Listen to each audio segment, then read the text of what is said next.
We're heading into unconfirmed spoilers for Chapter 1111 of One Piece. So loading.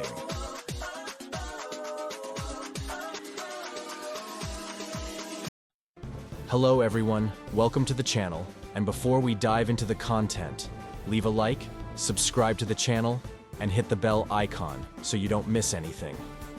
And let's get into the content of this video.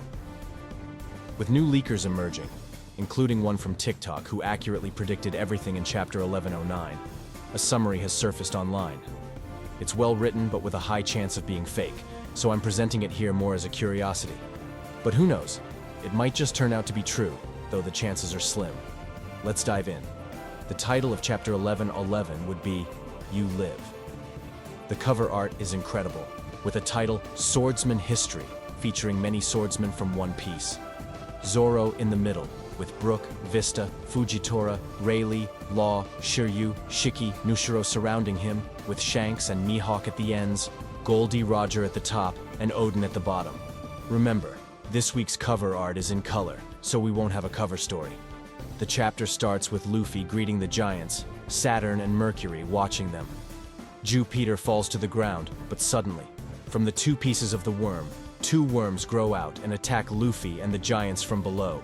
Luffy warns them and gathers them, then the giants launch another attack, cutting them in half. Then, in an incredible double-page spread, we see Jupiter as 6 worms now, attacking everywhere. Luffy and the giants seem to be fighting. This part reminds a bit of the Sparta hint we saw the main leaker bring, remembering that this summary was written before the hints came out. Continuing. Luffy is angry. He says it's like the spider that keeps coming back, no matter what's done. The giants say it must be some kind of devil fruit power of regeneration. Mercury seems to be pulling his leg back and forth, while strong winds appear with dark clouds. The power is the Fengshi known as the rain god in mythology. Suddenly it starts raining. Luffy tells the giants to dodge. Mercury uses the wind to run fast between them. The giant blocks, but suffers heavy damage. Luffy wants to help them, but his punch is stopped by a monstrous arm. It's Jupiter in his hybrid form. Looks a lot like an alien from the movie Alien. Jupiter stretches his neck to try to bite Luffy. Luffy holds his own head to dodge. Luffy pushes him away. Mercury holds the two giants. Jupiter talks to Luffy. He says, "It's been a while, Nika." Cut to Jinbe and Zoro.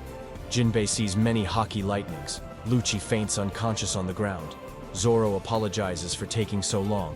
He thought it was a good strategy to waste time and not get lost. But as soon as he felt Jinbe's Haki, he knew he could end the fight. Jinbe in his mind asks, so he didn't hear what Sanji-kun said? Well, of course, Zoro lied about that, right? Jinbe and Zoro set off to find the rest of the crew. They have to get out of the dome somehow. Mars's body is inside the dome, but completely destroyed and exploded. Cut to the Straw Hats. They are asking about Zoro and Jinbe. Suddenly, they all start feeling sick. Lilith faints. Chopper says it must be an infectious disease. Mars appears in hybrid form. He looks amazing, like his human form, but with fire on his face and wings. He's about to attack the Straw Hats, but Zoro appears and attacks Mars. There's a black lightning. They fall from the area. Mars blocks Zoro while they fall. He says, "Conqueror's Haki." That was close. Mars looks shocked as he looks at Zoro, but we're interrupted as they break through the barrier explosion. Cut to Sanji about to reach the giant's ship. He feels a powerful Haki approaching. Sanji looks very worried, similar to when Luffy felt Kizaru.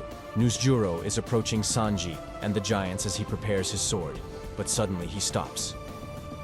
Nusjuro runs somewhere. Cut to where Luffy and Jupiter are colliding, and Zoro falls with Mars.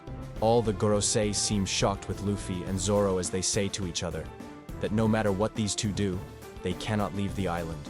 The awakened sun god Nika, and what appears to be the blood of an ancient warrior's soul, that doesn't matter. On the last pages, there's a double page of Nusjuro approaching while Luffy and Zoro prepare. Nusjuro jumps in the air as a long black lightning line comes out of the sword.